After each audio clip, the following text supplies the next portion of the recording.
함께 걸어가는 인생은 어떤 삶을 추구해야 되느냐? 부흥을 추구해야 합니다. 부흥. 여러분, 우리가 그 바벨론 포로 가운데 있는 여러분 다니엘의 삶을 보세요. 다니엘은 정말 이스라엘에서 포로로 잡혀갔습니다. 포로로 잡혀갔다는 건 노예와 종입니다. 그들의 인격, 그들의 선택권, 그들의 어떤 삶의 결정, 그 권한이 없어요. 그냥 왕이 시키면 그 밑에 있는 하수인들이 시키는 대로 그대로 순종해야 합니다.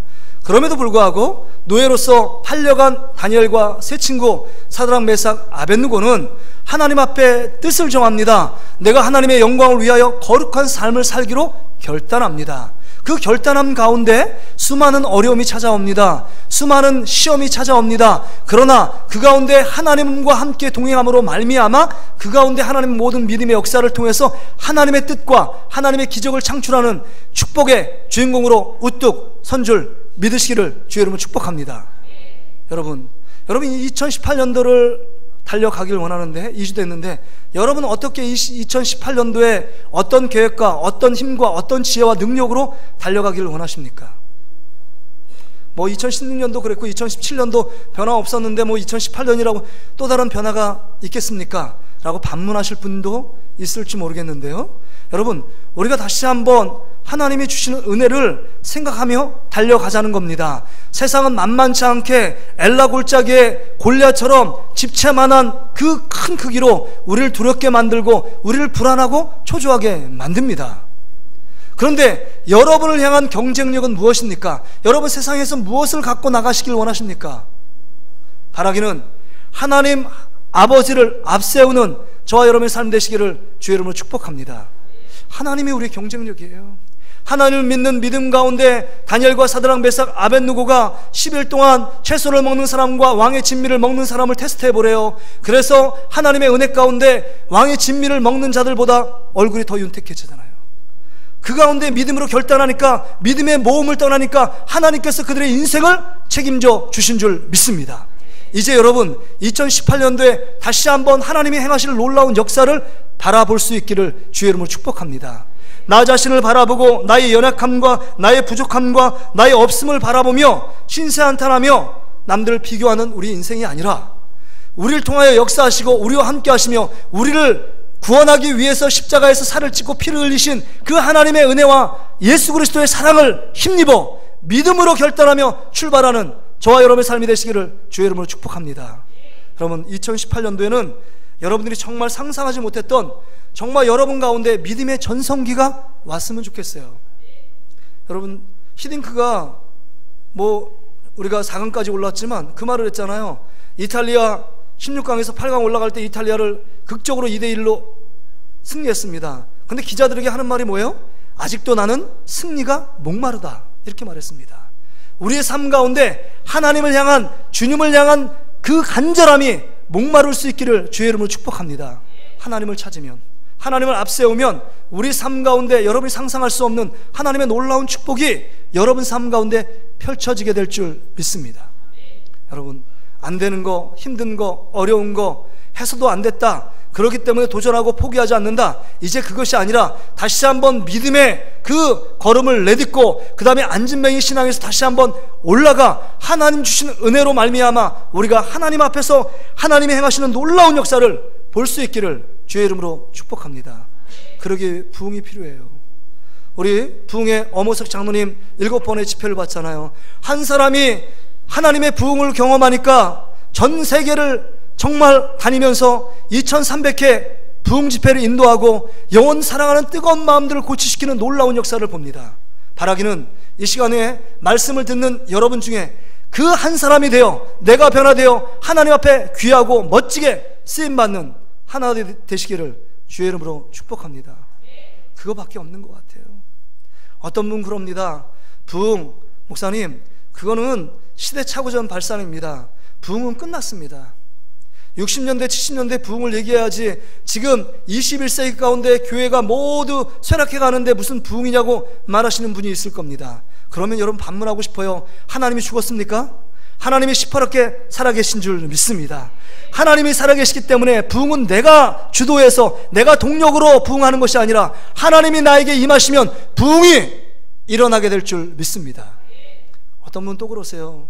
이제 부흥은 끝났을 뿐만 아니라 이 부흥은 그냥 부흥을 말하는 목사님은 세속적인 목사님이라고, 뭘 교회 성도들 더 많이 불려서 자기 목사 배불리려고 부흥을 이야기하는 거 아닌가, 이렇게 오해하시는 분도 있을지 모르겠는데요, 우리 교회 성도는 그렇지 않을 겁니다.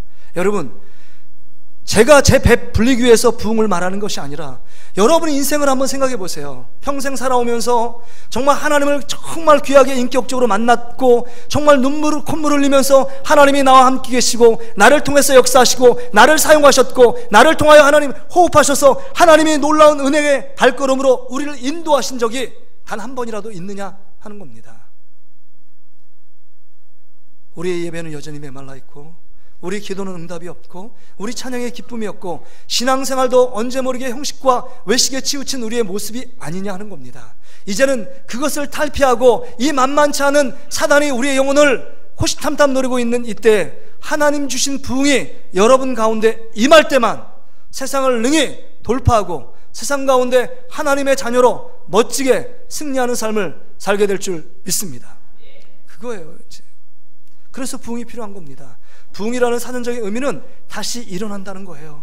이제 여러분 게으르고 나태한 자리에서, 신앙이 무딘 자리에서, 하나님을 예민하게 반응하지 못하던 자리에서 일어나야 합니다. 다시금 일어나고 우리의 영혼이 소생되고 회복되는 거, 이게 부흥입니다.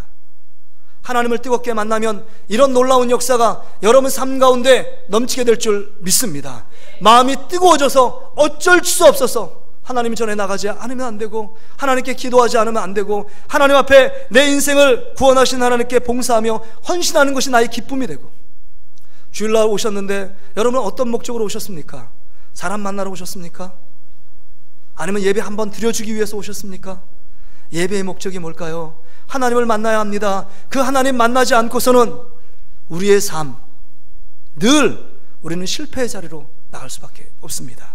이 시간 하나님 주시는 말씀을 통해서 귀한 은혜를 체험할 수 있기를 주의 이름으로 축복합니다. 오늘 우리가 요나서 새벽기도에 보았지만, 요나서 전부를 한 4주간 부흥을 경험하라는 주제 아래 1장, 2장, 3장, 4장으로 구성되어 있는데요, 이 요나라는 뜻은 비둘기라는 의미입니다. 비둘기라는 건 여러분 성령도 의미하고 평화도 의미하지만 하나님의 임재를 의미합니다. 하나님의 임재 가운데 있었던 이 요나의 삶이 보니까 1장에 하나님의 말씀이 임했습니다. 니느웨 가서 회개의 복음을 전하래요. 그럼 선지자 정도 됐으면 아멘, 네, 니느웨 가서 복음을 전하겠습니다, 이렇게 말해야 옳지 않습니까? 그렇죠? 그 주보에 보시나요? 제 얼굴을 좀 봐주시기 바랍니다. 주보에 볼 필요 없어요. 주보를 그 다음 주로 이렇게 옮겨야 되나, 이게 있으니까 그걸 보시는데 보셔도 됩니다. 그러나 정말 저하고 얼굴 빛이 마주쳐야 돼요. 근데 선지자니까 하나님의 말씀대로 순종해야 옳아요? 옳지 않아요? 옳죠. 그럼에도 불구하고 하나님 말씀에 불순종해서 니느웨로 가는 게 아니라 다시스로 갑니다. 그것을 깨닫게 하기 위하여 하나님께서 큰 광풍을 예비해 놓으십니다.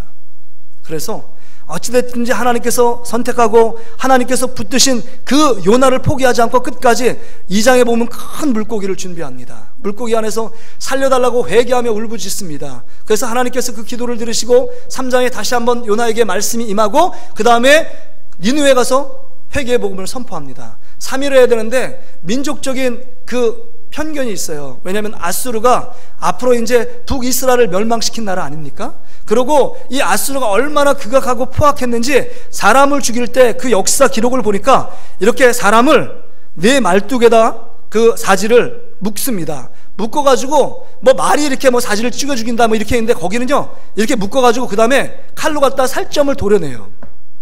어마어마하게 잔인한 민족이 아수르라는 나라입니다. 그걸 경험했던 이스라엘 민족 가운데 그 민족주의에 빠졌고 하나님만 우리 이스라엘 민족을 사랑한다고 생각했던 이 요나 가운데 마음이 너무 힘든 거예요.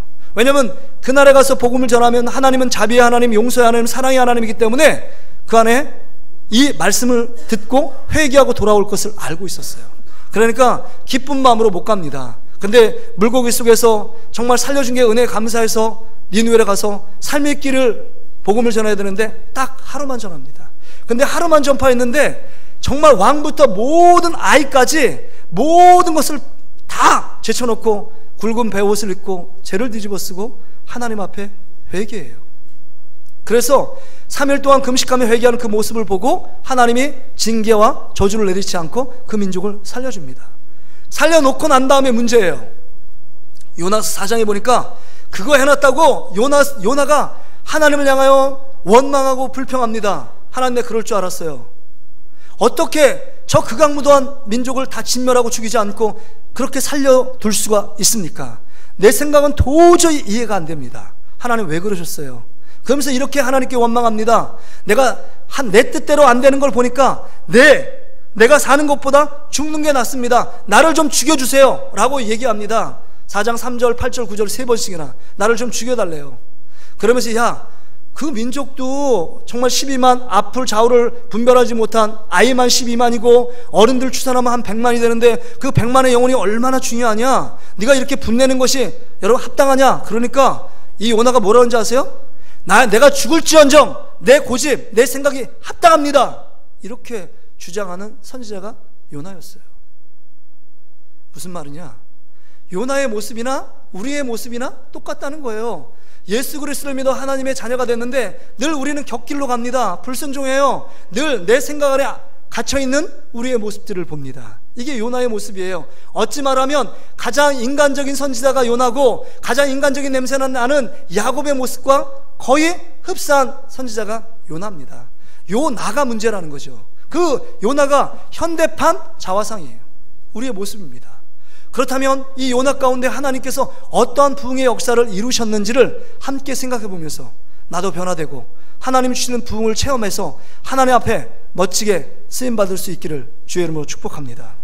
첫째는요, 이 부흥은요 하나님의 말씀이 임할 때 경험됩니다. 1절 말씀 한번 같이 한번 읽어볼까요? 시작. 여호와의 말씀이 아미떼의 아들 요나에게 임하니라 이르시되. 여러분, 아미떼의 아들 요나에게 하나님 말씀이 임했다는 거예요.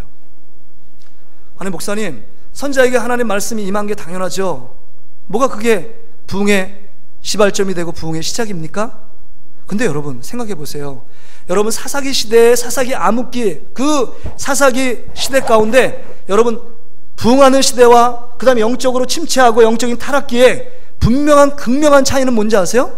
부흥하는 시대는 하나님의 말씀이 흥왕했습니다. 사도행전에 보세요. 하나님의 말씀이 흥왕했고 세력을 얻어 그 모든 지역에 퍼져 있더라 라고 말씀하고, 사사기엔 하나님의 말씀이 임하지 않던 시대입니다. 그래서 여러분 사무엘상 3장에 보면 그 가운데 하나님의 위대한 선지자 사무엘을 준비시킵니다. 엘리와 엘리 제사장의 아들들 안에는 하나님의 말씀이 임하지 않아요. 그 사무엘상 3장에 보니까 하나님의 말씀이 희귀하여 하나님의 말씀에 이상이 없었더라 이렇게 말을 해요. 그러니까 사사기의 끝물인데 하나님 말씀이 임하지 않아요. 우리 삶 가운데 하나님 말씀이 임하지 않는 겁니다. 하나님 말씀이 임하지 않아요. 여러분 보세요. 지금 느헤미야 시대 우리가 금요 성령 집회 보면 느헤미야를 통해서 그 학사 에스라가 말씀을 딱 전합니다. 근데 그 말씀을 듣기 전까지는 왜 이스라엘 민족이 이렇게 바벨론의 포로 가서 엄청난 고통과 괴로움, 고난을 겪었는지 몰라요. 근데 학사 에스라가 수문학 강장에 모든 사람을 불러놓고 다 세웁니다. 3시간 동안 말씀을 듣습니다. 그 말씀을 듣고 나서 내가 하나님 앞에 이렇게 범죄한 죄인이라는 사실을 깨닫고 울면서 통회하며 회개의 역사가 일어납니다. 회개, 하나님 말씀이 그 10년 가운데 들어가니까 부흥운동이 시작됩니다.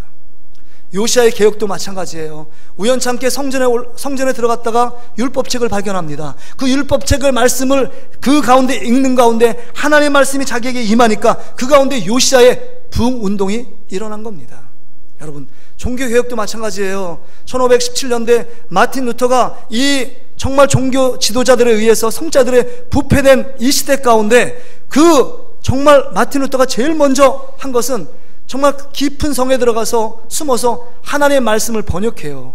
라틴어로 되어 있는 사어, 죽은 언어로 되어 있는 언어를 사람들이 말씀을 보지 않고 말씀을 읽지 않으니까 하나님 말씀이 임하지 않으므로 세상이 타락된 세상 가운데 놓여있음을 깨닫고 그거를 독일어로 번역하기 시작합니다. 여러분 하나님의 말씀이 임하지 않으면 우리가 영적으로 타락하기 시작합니다. 하나님 말씀이 임하지 않으면. 물어볼게요. 오늘 여러분 엄호수 장로님이 그런 얘기 하시더라고요. 여기가 막 자리가 엄청 남아요. 저 뒤에 앉으신 분은 왜 뒤에 앉으셨나요? 보니까 그냥 뒤에 앉고 싶어서 앉으셨나요? 여러분, 은혜를 사모하려면 앞자리에 와서 앉으시길 바랍니다. 제가 뒷자리 저 끝에 앉아보니까 제가 제 모습이 어떻게 하냐면 사장처럼 뒤로 퍼져 있어요. 누가 나를 보지 않더라고요. 근데 여기 앞에 있으니까 그렇게 할 수 없어요. 귀를 쫑긋이 듣고 우리 목사님들 말씀을 듣는데 더 자세가 달라져요. 그리고 더 집중돼요. 더 뒤에 있는 분들은 뭐냐면 앞에 있는 모든 움직임에 사람들이 다 보입니다. 쉬운 일이 아니에요. 여러분, 저가 지금 전해지는 하나님의 말씀을 통하여 일주일 동안 여러분이 살 텐데 이 말씀을 붙잡고 내 심령의 깨달음과 내 심령의 부딪힘과 내 심령의 그 심령 가운데 그 하나님 주시는 찔림이 있느냐 하는 것입니다. 그렇지 않으면 우리 영혼이 점점 더 죽어가고 있는 겁니다. 여러분 가운데 하나님 말씀이 임했느냐 하는 겁니다. 하나님 말씀이 임하고 있느냐. 근데 지금 시대는 하나님 말씀이 홍수처럼 쏟아지는 시대잖아요. 여러분, TV를 틀어도 라디오를 틀어도 여러분 예배 시간에도 그럼에도 불구하고 나를 살리는 하나님의 말씀이 없어요. 그런 말 있다 그랬잖아요. 홍수 가운데 있지만 물은 질비하지만 나를 살리는 그 물 한 모금의 생수가 없어 사람이 죽어간다는 거예요. 정말 관심만 가지면 말씀을 들을 수 있는 환경 속에 있지만 내 영혼을 살리고 내 영혼을 다시 한번 능력 있게 만들 하나님의 말씀이 내 삶 가운데 부딪혀 있느냐 하는 겁니다.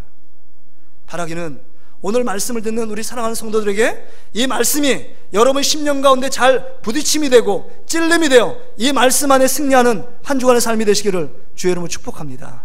그러려면 사모함이 있어야 돼요. 간절한 사모함이 있어야 돼요.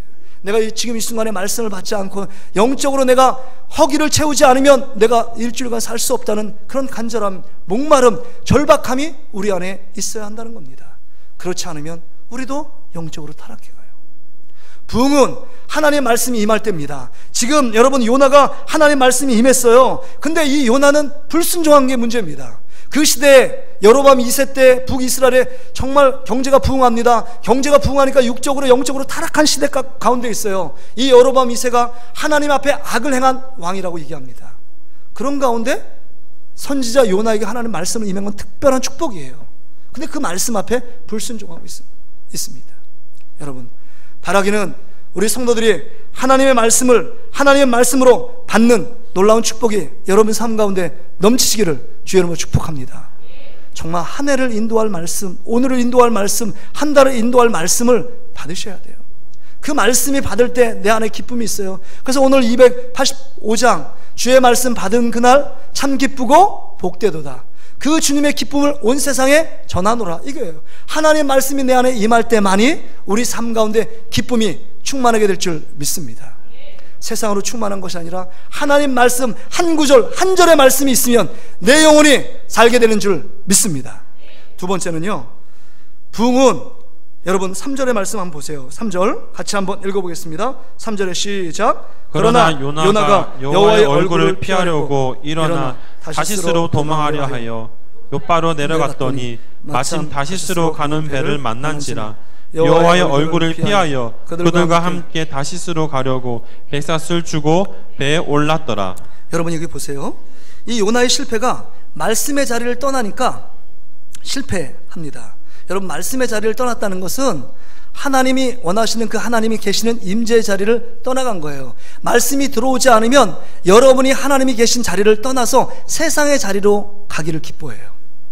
말씀이 내 안에 임하면 하나님의 얼굴을 구하고 하나님의 임재를 구하고 하나님께 더 가까이 나아가게끔 되어 있습니다. 왜요? 하나님을 사랑하고 하나님 때문에 기쁨이 충만하거든요. 그러면 점점 더 예배의 자리, 은혜의 자리, 말씀의 자리로 나가요. 그렇게 하지 말라고 해도 옵니다. 근데 말씀이 임하지 않으니까 점점 더 하나님이 원하시는 자리에서 비껴납니다. 여기 하나님의 여호와의 얼굴이라는 표현이 2번 나오고 그 다음에 10절에도 보면 자기가 여호와의 얼굴을 피함인 줄을 그들에게 말하였으므로. 정말 하나님의 얼굴이에요. 하나님의 얼굴이 있습니까 없습니까? 하나님의 영이세요. 얼굴이 없어요. 그럼에도 불구하고 얼굴 얘기한 것은 우리 인간이 잘 이해할 수 있도록 인간 동형론, 그러니까 인간하고 똑같이 하나님을 말씀하신 거예요. 그래서 하나님의 손도 있다, 발도 있다 이렇게 표현하는 것은 있어서가 아니라 인간의 이해를 돕기 위해서 그런 겁니다. 하나님의 얼굴을 피해야 한다는 것은 하나님의 임재 앞에, 하나님 앞에서의 삶을 살지 않고 이젠 죄악된 타락의 길에서 다시금 내려가는 겁니다. 세상의 길을 향해 가는 거예요. 니느웨가 아니라 다시스를 향해 가는 겁니다. 이게 지금 요나의 패착입니다. 제가 어렸을 때 초등학교 한 3학년인가요? 근데 우리 아버님이 이렇게 옷을 이렇게 걸어 놓으면 그 안에 돈이 좀 있었어요. 근데 이렇게 뭐 그냥 아버님한테 돈 좀 달라고 하면 되는데 그렇지 않고 또 훔쳐먹는 재미가 또 맛있잖아요. 그래서 주머니에서 100원, 200원을 꺼내가지고 점심시간에 사 먹고 있는데 갑자기 우리 누님이 2살 많은 누나가 야 현수야 일로 와. 왜 누나? 야야 내가 맛있는 거 사줄게. 그래서 맛있는 걸 사주는 거예요. 내가 사 먹으려고 그랬는데 알고 보니까 저는 100원, 200원을 훔쳤는데 우리 누님은 1000원짜리를 훔쳤더라고요. 공교롭게도 그 정확한 타이밍에. 그런데 이거를 아버지가 알까요 모를까요? 알죠. 근데 아버님이 돌아다닐 때마다 얼굴을 눈도 마주칠 수가 없어요. 왜냐면 도둑이 제발저리기 때문에. 그래서 이렇게 얼굴만 보면 이게 막 가는 거예요. 왜냐면 죄를 진 사람이기 때문에 그렇습니다. 죄를 졌는데. 근데 하루는 아버님 부르는 거야. 야 향수이 너 와라. 그 누나를 불렀어요. 너 훔쳤지? 돈 훔쳐갔지? 그러니까 아니에요. 처음에 발뺌하다가 훔쳤어요. 그러면서 막 매 맞고 막 그랬어요. 근데 저도 매를 맞아야 되는데 모든 죄를 우리 누님이 뒤집어 썼어요. 그래서 옆에서 맞을 때 얼마나 마음이 졸이고 두렵고 긴장됐는지. 그렇다고 저도 100원, 200원 훔쳐갔어요 이런 말을 못하겠더라고요. 지금도 제가 그 말 못했습니다. 여러분 하나님 앞에 죄를 지면 얼굴을 떠나요. 하나님의 임재 자리에, 여러분 예배의 자리에 오고 싶을 것 같아요? 그렇지 않습니다. 기도의 자리에, 하나님 앞에 헌신하며 봉사의 자리에 떠나서 내 마음대로 내가 원하는 대로 살고 싶은 게 지금 우리 죄성을 가진 인간의 본성이에요. 지금 하나님 말씀에 불순종한 요나가요 얼굴을 피해서 다시스로 갑니다. 왜 다시스로 가는지 아세요? 이 요나에게는 민족적인 편견이 있어요. 우리 하나님은 이스라엘 민족의 하나님이고 이스라엘만 사랑하고 이스라엘만 불렀다라고 생각해요. 그러니까 이 하나님은 어디에만 국한된 하나님이냐? 이스라엘 안에만 있는 하나님이라고 생각했습니다. 근데 그거에 불순종하고 가지 않으니까 이스라엘 민족 안에 있으니까 이 요나가 하나님이 계속 종용할까봐 그 종용을 이제 그만 받기 위해서 하나님이 없다고 말하는 저 다시스, 스페인입니다. 지금 스페인으로 가기로 작정한 거예요. 근데 여러분 하나님의 얼굴빛을 피할 수 있는 곳이 지구상에 있어요 없어요? 우주에도 없습니다. 하나님은 무소부재하신 분이에요. 안 계신 곳이 없는 분입니다. 그런데 그것을 모르고 착각 속에서 하나님의 얼굴만 피하면 하나님이 나를 어떻게 괴롭히지 않을 거라고 생각해요. 이 어리석음입니다. 처음에 하나님의 말씀에 순종하세요. 그러면 여러분들은 그 말씀에 불순종해도 어느 순간 여기 보니까 다시스로 가는 배가 순풍에 돛단 것처럼 마침 다시스로 가는 배가 있는 거예요. 이게 축복이라고 생각하시면 안 됩니다. 하나님 말씀에 불순종한 자리, 하나님이 원하지 않는 자리, 하나님 말씀에 떠난 자리에 있음에도 불구하고 세상 일이 술술 잘 풀리고 있다. 이건 축복이 아니에요. 더 큰 광풍을 만난 여러분 전조 현상이라는 걸 알아야 돼요. 만약에 여기서 처음에 다시스로 가는 배도 마련하는데 정말 힘들고 그 다음에 배 타기 전에 광풍이 불어서 가지 않았다면 아마 이 요나가 여러 가지 생각을 했을 거 아니에요.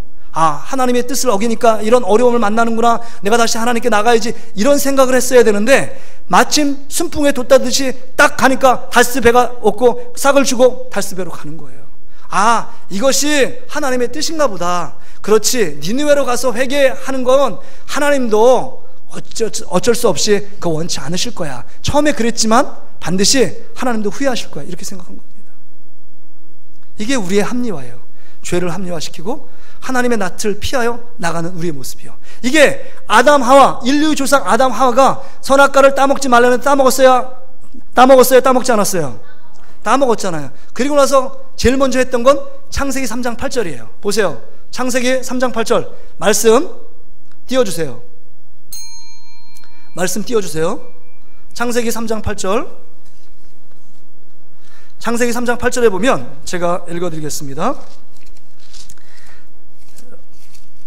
창세기 3장 8절 이렇게 나와 있어요. 여러분 3장 8절에 그들이 그날 바람이 불 때 동산에 거니시는 여호와 하나님의 소리를 듣고 아담과 그의 아내가 여호와 하나님의 낯을 피하여 봉산나무 사이에 숨은지라. 이게 예전의 성경은요 하나님의 얼굴이라고 요나서 써 있는데 여호와의 낯이라고 표현했습니다.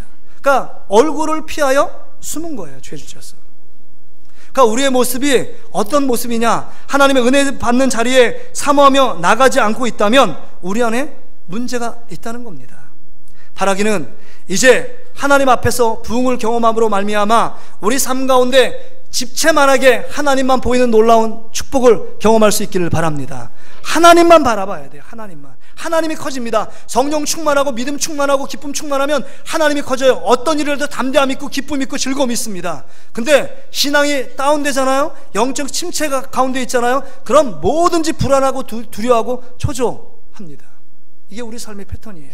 하나님을 멀리 떠났기 때문에 그렇습니다. 그러기에 우리가 할 일은 역대하 7장 14절 말씀, 우리 자막을 한번 띄워주시겠어요? 역대하 7장 14절, 솔로몬이 성전을 건축하고 나서 이렇게 얘기합니다. 하나님께서 네가 범죄했을지라도 하나님의 얼굴을 구하면, 하나님 앞에 나와 회개하면 너희의 모든 죄악들을 내가 씻어주시겠다, 이런 축복의 말씀을 하세요. 우리 같이 한번 읽어볼게요. 시작. 내 이름으로 일컫는 내 백성이 그들의 악한 길에서 떠나 스스로 낮추고 기도하여 내 얼굴을 찾으면 내가 하늘에서 듣고 그들의 죄를 사하고 그들의 땅을 고칠지라. 여러분, 그들의 땅을 고친다는 건 부흥을 주시겠다는 건데, 하나님의 얼굴을 구할 때 부흥을 주신다는 거예요. 바라기는 하나님이 임재하시는 임마누엘 하심을 깨닫고 늘 하나님이 우리와 함께 계심을 의식하고 하나님께 점점 더 가까이 나아가는 저와 여러분의 삶이 되시기를 주의 이름으로 축복합니다. 우리 이 찬양 한번 부를까요? 하나님께로 더 가까이. 그 찬양 여기 띄워주시면 하나님께로 더 가까이 갑니다. 우리 고백할까요? 우리의 마음 심령에 떠난 우리의 모습을 하나님께 더 가까이 믿음으로 고백합니다. 하나님께로 더 가까이 갑니다. 십자가 고통 가운데 계신 주님, 고통 가운데 계신 주님, 우리를 변함없는 크신 사랑으로 인도하십니다. 변함없는 주님의 크신 사랑, 영원히 주님만을 섬기리. 영원히 주님만을 섬기리. 다시 한번요. 하나님께로 더 가까이 갑니다. 우리 믿음의 고백으로 하나님께로 더 가까이 갑니다. 고통 가운데 계신 주님, 변함없는 주님의 크신 사랑, 영원히 주님만을 섬기리. 마지막 한 말씀을 더 드리길 원합니다. 여러분, 부흥은 하나님의 말씀이 임할 때 부흥이 일어나고, 하나님의 말씀이 임하면 하나님의 얼굴을 구하고 하나님께 더 가까이 갑니다. 그런데 내 안에 하나님의 말씀이 임하지 않고 그 다음에 하나님께 더 가까이 가지 않으려고 하는 내 자아가 있어요. 그래서 세 번째, 부흥은 뭐냐? 내 생각이 죽고 내 욕심이 죽고 내 고집이 죽고 내 뜻, 내 계획이 죽을 때만이 부흥을 경험합니다. 지금 여러분, 요나가요 계속적으로 오늘 1장에 보면 광풍이 일어나요. 깊은 잠에 취해 있다가 6절에 보니까 자는 자여 어찌미뇨 일어나서 네가 섬기는 하나님께 기도하라. 선지자인 이 요나에게 이방 선장이요 지금 호통을 치고 있어요. 네가 선지자냐? 하나님 앞에 기도할 사람이 기도하지 않고 영적인 잠에 취해 있는, 아이러니하잖아요. 그래서 호통을 듣고 제비 뽑았는데 여러분, 요나가 어김없이 걸렸는데 11절에 보니까 이 요나를 살리려고 거기에 있는 모든 배에 있는 선원들과 선장이 열심히 노력을 합니다. 점점 흉흉해지는 거예요. 근데 13절에 보니까 큰 광풍을 만나 이제는 어쩔 수가 없어요. 능히 감당할 수가 없어요. 그러니까 15절 우리 같이 한번 읽어볼까요? 15절이요 시작. 요나를 들어 바다에 던짐에 바다가 뛰노는 것이 곧 그친지라. 지금 요나의 위대함은요, 그 가운데 있을 때 자기를 이 모든 죄악 때문에, 나 때문에 지금 옆에 사람이 생명의 위협을 느낀다는 사실을 깨닫고 자기를 바다에 던지래요. 저 같으면 내가 지금 배에서 회개하며 눈물 콧물 흘리며 회개하겠습니다 라고 얘기할 텐데, 지금 요나는 이 배 속에 있으면 나 때문에 모든 사람이 죽을 거를 알아요. 내가 죽어야만 이 선원들과 이 선장이 정말 생명을 얻고 평화 안식을 누리게 된다는 사실을 깨닫습니다. 이거예요. 지금 이 요나는 계속적으로 1장 외에는 자기의 고집을 꺾지 않습니다. 니느웨 가기 싫다는 거예요. 억지로 갑니다. 자기 주장이 더 좋은 거예요. 자기 주장이 강하니까 하나님의 말씀도 임하지 않아요. 그 안에 여러분 소리 없는 아우성, 내 안에 있는 욕심, 내 안에 있는 고집, 내 안에 있는 주장들이 하나님의 말씀 들어오는 것을 막아요. 여러분의 상태는 어떠십니까? 지금 여러분 하나님의 말씀이 정말 스폰지 빨리듯이 말씀이 들어오십니까? 아니면 정말 반사하고 있습니까? 너 한번 해봐라. 그래, 조금 이따 설교는 끝날 거야. 예배는 끝날 거야. 이 끝나기를 기다리며 말씀을 듣습니까? 이건 아니잖아요. 내가 죽지 않으면 하나님이 주신 부흥을 경험할 수 없어요. 여러분 기억하세요. 내 안에 있는 내 생각, 내 고집, 내 편견, 내 아집이 정말 주님의 십자가 앞에 죽어지지 않으면 여전히 신앙생활 오래 해도 똑같아요. 진정한 하나님의 부흥을 경험할 수 없습니다. 내 자신을 부인하고 날마다 자기 십자가를 지지 않는 삶은 변화가 없어요. 언제까지 죽어야 될까요? 예수님이 재림에 오실 때까지 죽어야 해요. 우리의 개인적인 종말이 올 때까지 죽고 또 죽어야 합니다. 그래서 고린도전서 15장 31절에 내가 부득불 자랑할 것이 있는데 나는 날마다 죽노라. 내가 죽은 자임을 고백해요. 시체는요 아무리 옆에 흔들어도 죽은 자는 말이 없어요. 정말 신앙의 성숙, 정말 주님이 원하시는 하나님의 말씀이 쏙쏙 빨려 들어가기 위해서는 내 안에 내 생각, 내 고집을 다 내려놓고 주님이 원하시는 말씀에 내가 순종하며 그대로 살겠습니다, 이렇게 결단하는 거예요. 내가 가졌던 전의 신앙의 패턴, 내가 이렇게 신앙생활했고 이렇게 모든 거 다 내려놓으시고, 난 남들보다 달라. 다른 의식, 지난주에 말했죠. 다른 의식은 여러분 특권의식, 그건 우리를 병들게 만드는 겁니다. 우리는 다 죄인에 불과해요. 그건 직분은 뭐냐? 하나님이 질서로 준 거예요. 교회를 더 잘 섬기기 위하여 질서로 준 겁니다. 높고 낮은 게 없어요. 목사가 높고 그 다음에 성도들이 제일 낮아요? 그거 아니잖아요, 여러분. 근데 우리가 다 하나님 안에서 공동체를 세워가는 사람들이라는 겁니다. 여러분, 내가 죽으면 우리의 가정이 행복해질 줄 믿습니다. 내가 죽으면 여러분의 속한 공동체와 교회가 건강하고 행복해질 줄 믿습니다. 나를 주장하면 안 돼요. 제가 늘 이렇게 보면 어떤 분이 이렇게 와서 목사님 이렇게 해야 됩니다, 저렇게 해야 됩니다 막 주장하시는 분이 있어요. 예, 맞습니다. 하지만 아직 좀 알고 있는 거, 알고 있다고 생각하는 거, 그거 모르는 거예요. 네가 알고 있다고 말하느냐, 선줄로 생각하면 넘어질까 조심하라는 거예요. 우리 안에 내가 죽지 않으니까 하나님 말씀도 들리지 않고 하나님께 가까이 나가지 않습니다. 내가 원하는 패턴과 습관 따라 달려갑니다. 여러분, 오늘 예배가 끝나면 여러분 어떻게 돌아가시길 원합니까? 다시금 그 말씀을 붙잡고 그 말씀을 어떻게 살 것인가 고민하셔야 돼요. 말씀을 정리합니다. 지금 이 요나 선지자가 하나님 말씀을 대언하고 사람들을 깨워서 이렇게 살아야 된다, 유라굴라 강풍을 만났을 때 사도 바울은요 그 앞에 서서 나 때문에 모든 사람은 죽지 않습니다, 하나님이 나에게 기도했는데 하나님이 이 276명을 살려주시겠다고 말씀했습니다. 이렇게 말해도 시원찮을 판에 요나가 뱃속 밑에서 뭐하고 있죠? 깊이 콜콜 잠을 청하고 있어요. 위에서는 가판에서 난리가 났습니다. 생명을 구하기 위해서 갖고 있는 모든 존귀한 재산들을 다 바다에 던져요. 근데 잠자고 있어요. 우리의 모습이 어떤 모습인가? 정말 사도 바울처럼 하나님의 은혜 안에서 기도하면서 깨어있어서 정말 주님의 말씀을 받고 있는가? 아니면 요나처럼 그 배 밑에서 다른 자기뿐만 아니라 모든 사람을 힘들게 만들고 모든 사람을 죽이게 만드는 그런 일들을 하고 있지 않은가 하는 겁니다. 세상은요, 우리가 그들에게 복을 주지 않으면 세상은 어둠 가운데 있을 수밖에 없어요.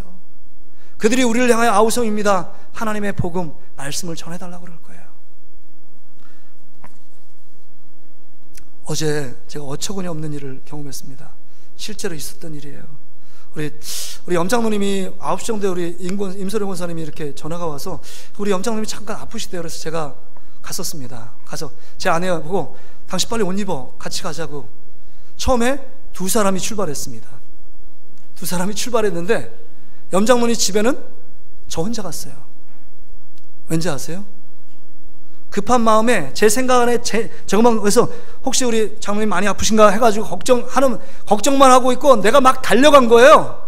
303동에 307동에 막 달려가가지고 내 아내가 오든지 말든지 그건 관심도 없었습니다. 그 예배 드리고 와가지고 이혼당할 뻔했어요. 어떻게 나를 두고 갈 수가 있냐고. 나 그 자리에 계속 있었는데. 그래서 제가 아니 어떻게 여기 있는데 307동을 모를까, 거기 앞에서 서성이고 저 김영미 막 부르고 막 그랬는데 없어요. 그래서 어떻게 해요? 급한 김에 아니 나라도 먼저 가서 예배를 드려야 되겠다.